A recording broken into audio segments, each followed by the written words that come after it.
Doctors, what is the worst condition you've ever seen a patient in? I had a patient walk in with her entire face covered in huge red pimples that almost looked like she got into a fight with a beehive. And the worst part was that she also looked about 45 at the sore age of 20. I couldn't even tell her anything kind about her appearance to cheer her up because I didn't have anything nice to say. When she saw the look on my face, she burst into tears and begged me to not judge her face either. According to her, she'd been bullied her entire life for being ugly, and she finally had enough when her classmates came to class with huge globs of red slime on their face so that they'd look just like their hero. She couldn't even participate in class because anytime she raised her hand everyone would laugh at her because the mere sight of her face was funny to them. And if things couldn't get worse for her, she went to 2 separate dermatologists, hoping one of them would finally give her the solution to clearing her acne, but they only made things worse. When she told me what they had recommended, all the red flags raised in my head. One of them recommended her to use retinol and AHAs because they are amazing for skin cell turnover, but they failed to mention that she shouldn't use them together because they are too irritating for the skin. The other one didn't take into account her skin type, so she was consistently using one product meant for dry skin and another meant for oily skin. Since a lot of people don't know their skin type,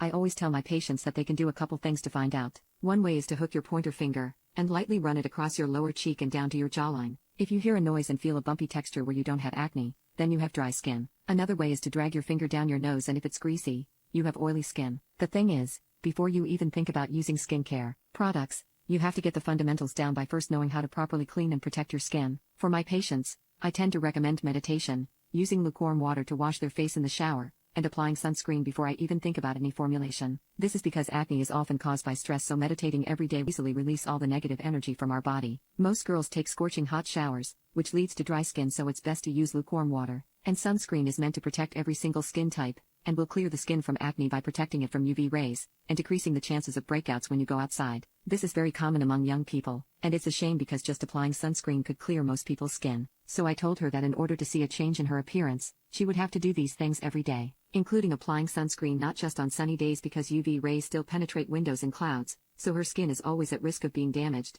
and breaking out. She said she'll take my advice and asked me what sunscreen she needed. I told her it had to be one without harsh chemicals in it because brands like Neutrogena and L'Oreal have octinoxate and oxybenzone. Octinoxate boosts cell growth when exposed to estrogen, which risks the development of breast cancer. Oxybenzone triggers allergies and disrupts hormone functions, leading to reproductive problems. That's why I recommended her a growth factor sunscreen by Sunray, because it doesn't have any harmful chemicals and its gel-like texture feels great on the skin. 9 out of 10 times when I recommend the Sunray sunscreen to my patients, they all come back with healthier looking skin because their acne scars clear away and their skin looks prettier and glowy, as they are protecting their skin, while also rejuvenating its feel. My patient almost freaked out when she saw the price though, but then, I explained that people spend thousands on clothes, makeup, and equipment to make their bodies look good. However, our skin is one of the only things you can never take off, so I told her she needed to invest in it. We really needed to get the fundamentals right. Otherwise, she'll have to live with damaged skin for the rest of her life, and never have a chance at clear skin. To further ease her mind, I mentioned that she could use makeup to cover her acne,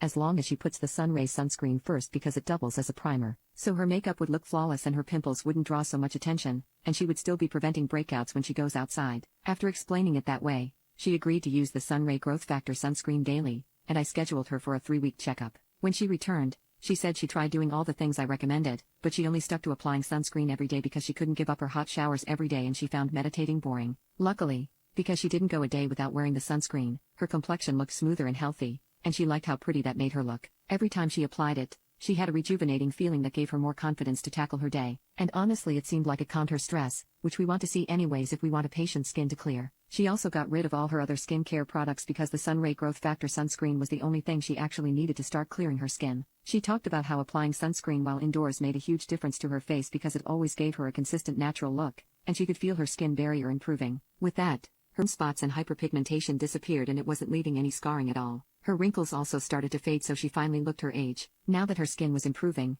everyone around her noticed the difference. She told me that people were being nicer to her in public and she was getting free treats from guys at stores and getting called pretty, along with them asking for her number. She said people usually kept their distance from her and she wasn't used to all the attention, but she really liked it. This made her stress levels drop dramatically. Surprisingly, she also mentioned that her mom had started using the Sunray Growth Factor sunscreen and her skin was hydrated so well she was looking younger by the day. I told her that the difference between people who use Growth Factor sunscreen versus normal sunscreen is that they will look younger, like they're in their 20s, while others will look more like grandmas. Needless to say, she wasn't a lost cause like all the other doctors she visited said. Keep in mind, the only thing she was using on her skin was the Sunray Growth Factor sunscreen and her skin was already starting to clear up. I knew now that her fundamentals were getting set, so I could start treating her pimples and other acne problems, and I was glad she was finally starting to be happy with her appearance since the first time I saw her I almost threw up too.